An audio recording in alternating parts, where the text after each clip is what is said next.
A lot of things in his life.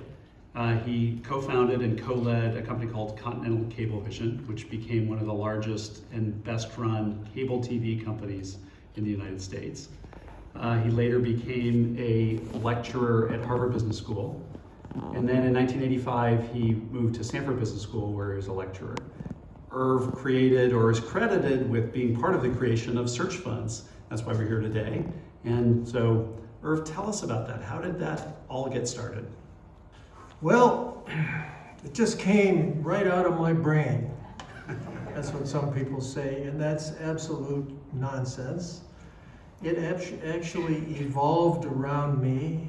Jim Southern, who came in with a family friend backer, and that person was going to give him a little more money and a little more latitude, and he found a company to buy called Uniform Printing, followed the next year by Kirk Riedinger and Jamie Turner when they came into my office in Boston one day and said, "We have a classmate, and the classmate's willing to give us $30,000 to go look for a business to buy.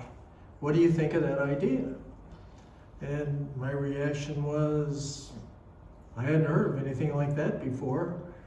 But I said, "How long do you think that'll last you?" And they said, "Well, maybe 9 months."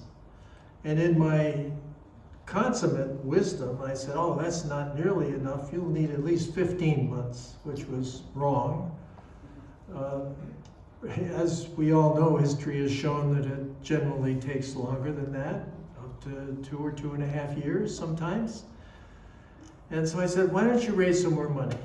So they did raise some more money, and they looked for a business to buy and successfully bought the Denver Institute of Technology and operated it and associated businesses for many years.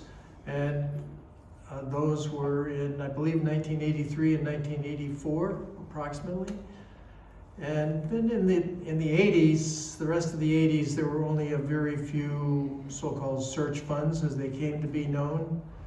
And then it picked up a little steam in the 90s, and then in the aughts, it became much more prevalent, and here we are today. Wow, so tell us about the early times, Irv. What were those companies